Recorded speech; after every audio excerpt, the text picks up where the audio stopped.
I'm going to let y'all in on a secret. It's a really great time to be a developer, and not even for the reason that you might be thinking. Let's talk about it. You see, I think it's a great time to be a developer right now because there's a lot of really powerful technology out there that you can use for basically free. I think that the time is now to build product. You don't need funding to make some 0 to 1 technology, and I will prove that. And we will also talk about heavily subsidized VC actions, free tiers of different applications, and look at some kind of like examples. We will be examining a real life example through my own app. And finally, we're going to be talking about what kind of apps you might be interested in building as a developer. So stick around. As it stands in 2022, the market is heavily subsidized by VC actions. VCs are groups of investors that get together and pool money to build a company that's main asset is its growth metrics, right? A lot of the companies that are trying to build these huge numbers aren't looking to build profit from the get-go. They're looking to build big user numbers. They want to have these giant apps. And I think this is more cultural than anything. And I don't really think that it works most of the time. Funnily enough, I think a lot of these companies actually jump the gun. They assume that their app is so good that a lot of people are going to want to use it. And then when they run into a situation where they've reached their market cap, they spiral and crash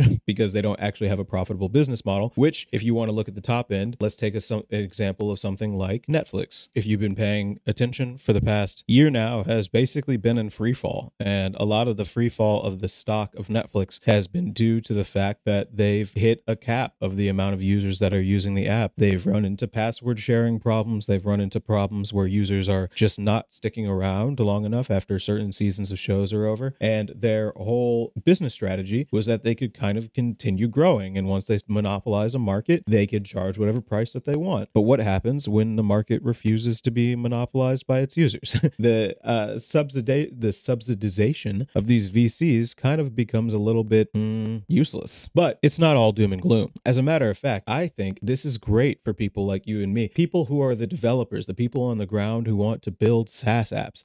Developers, developers, developers, developers, developers, developers. Developers, developers, developers, developers, developers, developers, developers, developers. Yes!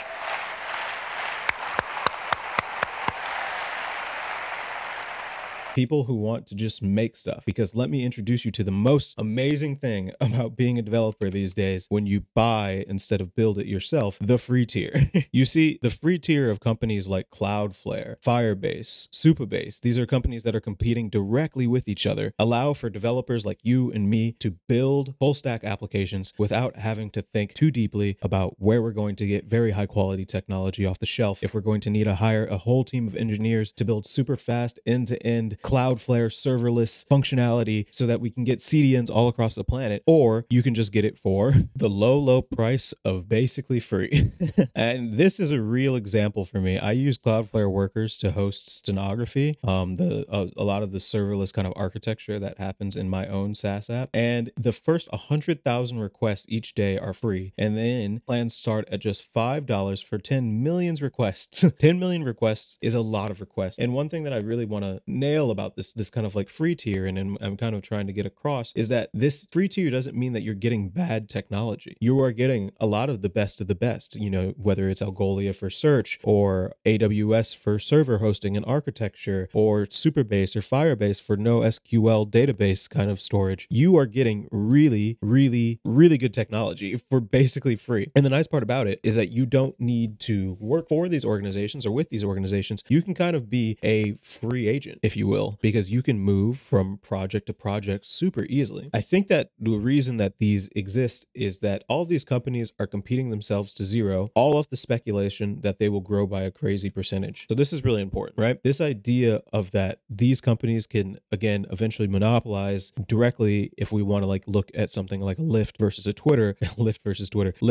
Uber, these companies are trying to compete each other to zero, and then the winner will be able to monopolize the market and charge whatever price they want. But a lot of customers customers aren't buying it, right? They just delete the app from their phone. So this isn't new. This isn't just a new tech thing. There's been a lot of market bubbles throughout history, and I'm referencing the 4 pillars of investing and the black swan for this knowledge here. But we see that, that there's been a South Sea bubble, there's a railroad bubble, there's the 1929 speculation on planes, radios, and cars, the internet bubbles. But I really want to highlight the commonalities behind these bubbles and get some thought process going here, because this is where the real kind of like magic happens for independent developers like you and I. You see, there usually is some kind of tech disruption, whether that's a new technology that kind of comes about and messes up the current status quo of how people assume that things need to be done. That's followed up by an insubordinate amount of hype. We see this in both Web3, we see it in AI, we see it a little bit in the PKM space, but I think that a lot of the hype in the PKM space is actually surprisingly low, given how useful a lot of the technology is, which is one of the purposes that this channel exists in the first place. But most importantly, we have amnesia of a last bubble and credit being given out for free. So what does this credit being given out for free look like when we also have heavily subsidized VC actions, right? We have a bunch of tech companies whose main goal is to raise a ton of money and then leverage that money to capture an entire section of a market. And then once they get that market, they can scale to $1 billion. But then in the real world,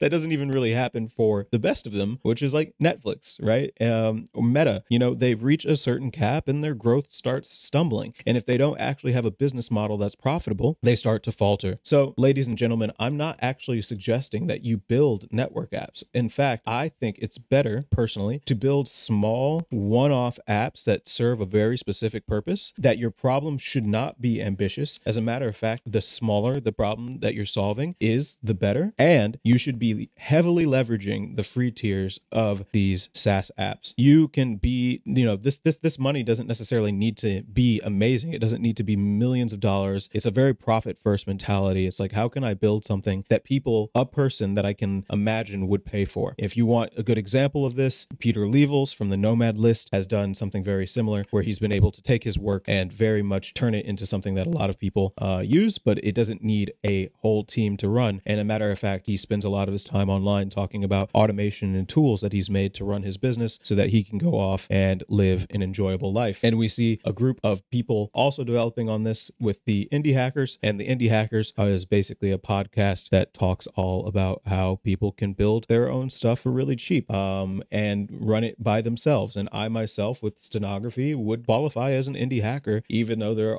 have been VCs who've reached out to me and offered me money in the past, which I've turned down, but that's for another video. So in short, I really just kind of want to make one single final point, ladies and gentlemen. It's free real estate. Come get your real estate.